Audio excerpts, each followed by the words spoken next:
কল্পনা করুন একটি মাস যেদিন আকাশের দরজা খুলে দেওয়া হয়, জাহান্নামের দরজা বন্ধ করে দেওয়া হয় আর শয়তানকে শৃঙ্খলিত করা হয়। এটি কোনো সাধারণ মাস নয়, এটি হলো রমজান মাস। কিন্তু আমরা কি কখনো ভেবে দেখেছি রমজানকে কেন 3 ভাগে ভাগ করা হয়েছে? রহমত, মাগফিরাত আর নাজাত।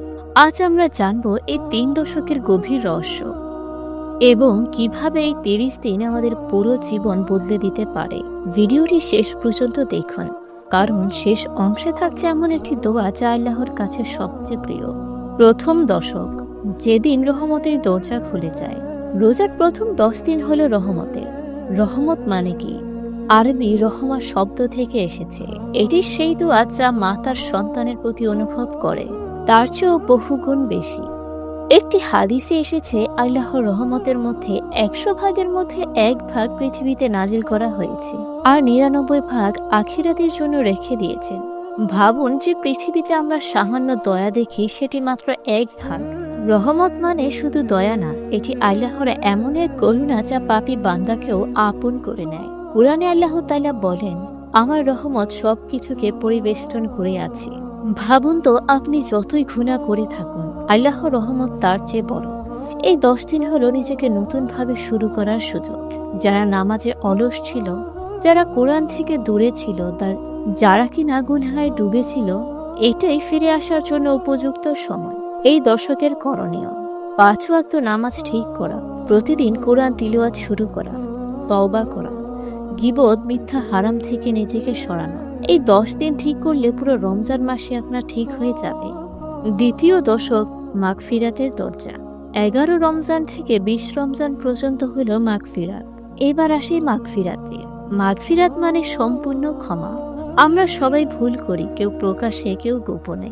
কিন্তু এই সময়টাতে আল্লাহ অপেক্ষা করেন কখন তার বান্দা কান্না করে বলবে, ইয়া রব, আমাকে মাফ করুন। একটি হাদিসে এসেছে, যে ব্যক্তি ঈমান ও সওয়াবের আশায় রোজা রাখে তার পূর্বের গুনাহ মাফ করে দেওয়া হয়। কিন্তু শুধু ক্ষুধা সহ করলেই হবে না। মাগফিরাত মানে শুধু মাফ নয়, বরং গুনাহ মুছে ফেলা। মুহাম্মদ সাল্লাল্লাহু আলাইহি ওয়াসাল্লাম বলেছেন, ধ্বংস তার জন্য যে রমজান পেয়েও ক্ষমা পায় না। এই হাদিস আমাদের কাঁপিয়ে দেওয়ার মতো। কিন্তু কেন? কারণ রমজান হলো ক্ষমার মাস। তবুও যদি আমরা ক্ষমা না পাই, তাহলে আমাদের অবস্থা কি? মাগফিরাত পাওয়ার শর্ত: আন্তরিক তওবা করা, গুনাহ ছেড়ে দেওয়ার প্রতিজ্ঞা, মানুষের হক আদায় করা, পিতামাতার সন্তুষ্ট, হারাম ইনকাম ত্যাগ করা। এই দিনের কিছু বিশেষ আমল রয়েছে: তাহাজ্জুদ পড়া, বেশি বেশি আস্তাগফিরুল্লাহ করা, সূরা মুলুক, সূরা ইয়াসিন তিলাওয়াত করা, কান্না করে দোয়া করা এবং আল্লাহর কাছে মাফ চাওয়া। এই সময় আত্মাকে ধুয়ে মুছে পরিষ্কার করার সময়। তৃতীয় দশক, নাজাত ও লাইলাতুল কদরের রহস্য। শেষের 10 দিন, এই তৃতীয় দশকে হলো রমজানের প্রাণ। এটাই মুক্তির সময়। এই সময় আসে লাইলাতুল কদর। আল্লাহ তাআলা বলেন, লাইলাতুল কদর 1000 মাসের চেয়েও উত্তম। 1000 মাস মানে প্রায় 83 বছর 4 মাস। এই সময় আসে সেই মহিমান্বিত রাত লাইলাতুল কদর, যে রাতে 1000 মাসের চেয়েও উত্তম। এই রাতেই নাজিল হয়েছিল পবিত্র কুরআন।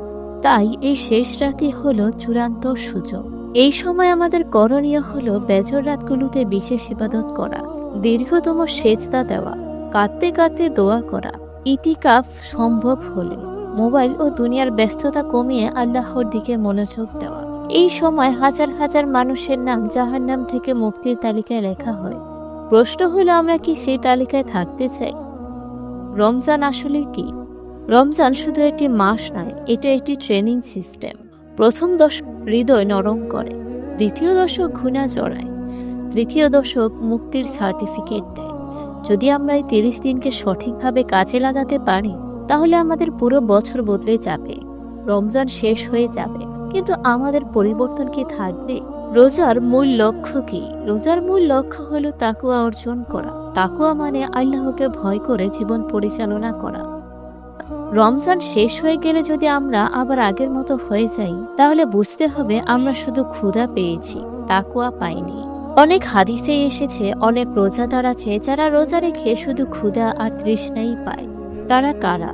যারা মিথ্যা বলে, গীবত করে, হারাম দেখে, নামাজ পড়ে না। রমজান আমাদের বদলানোর জন্য এসেছে। রমজান হলো আমাদের জন্য সুযোগ। তাই আমাদের উচিত এই 30 দিনকে কাজে লাগানো। যদি এটাই আমাদের জীবনের শেষ রমজান হয়, আল্লাহ আমাদের সবাইকে রহমত, মাগফিরাত এবং নাজাতে অন্তর্ভুক্ত করুন। আমিন।